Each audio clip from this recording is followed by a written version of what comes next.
Oh, bagong kawali po ito at naninikit yung isang kawaling ginamit ko eh. Hindi ko po kusina ito ha.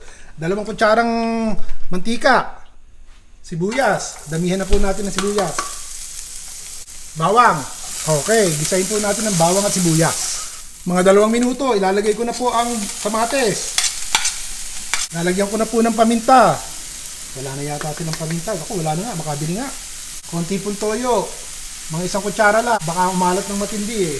Hindi ko alam ang panimpla na dito sa bahay na ito eh. So, bahala na silang magdagdag ng paalat mamaya. So, sige po, gisahin na natin. Tinimplahan ko na ha. Pinirito ko na po ng maaga itong ating patatas. Sige, lagay po natin. Isang maliit na patatas lang yan. Magkano po ba kilo ng patatas sa atin? Balita ko, mahal. Parang 800 daw ang 1 kilo. Totoo nga ba yun? Parang hindi naman nakakapaniwala. 800 1 kilo. O, no bashing ha. Ilalagay ko po. Nahagilap ko to sa kusina nila. Oh. Yung seasoning powder. Lagyan natin ng banana ketchup, tamis anghang. Siguro po mga 1/4 cup lamang. Ayan. May tamis, may alat. Toyo ang nilagay ko. Hindi ko makita yung patis. So toyo na lamang. Masarap din yan. Sabawan na natin. O yan po, 1 tasang tubig ang inilagay ko. Titimplahan ko na lang mamaya kung may lasa o wala. Pakuluin po natin yan.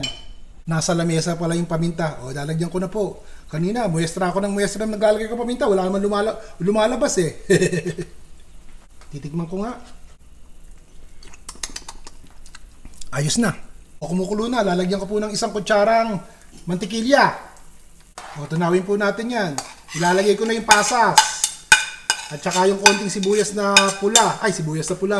Siling pula, wag lang hindi malagyan. Mahal din daw po ang ating siling pula sa Pilipinas. Magkano po ba kilo? Katitik lang ang nilagay ko ha. At nang magkaroon kahit kaunti. Ayun, natagpuan ko yung patis. Nasa ilalim po ng cabinet. Lagyan natin isang kutsarang patis. Hindi ko po sana ibibideo itong ginagawa ko at nasa bahay ako ng kapatid ko eh. Kaya lang pinagluto ako. Ito po siguro 800 grams na ground pork. Kanina ko pa piniprito, sinasangkutsa ko lang at nang matusta. Kaya at gusto magluto daw po ako nito. Kung ano nakita ko sa refrigerator, ito na lang ginawa ko.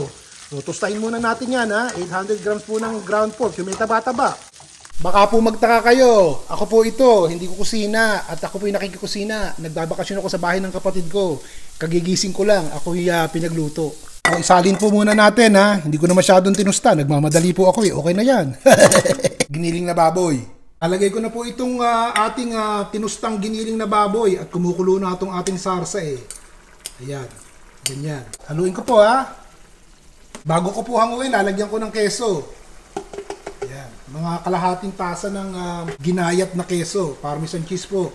Papatayin ko na muna yung apoy ha. O, ayan. Pinatay ko yung apoy at hayaan nating matunaw yung keso dito po sa ating nilutong giniling.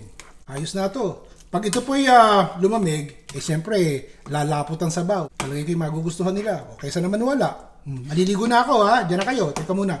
Lalagay ko sa tasa at nang makita nyo.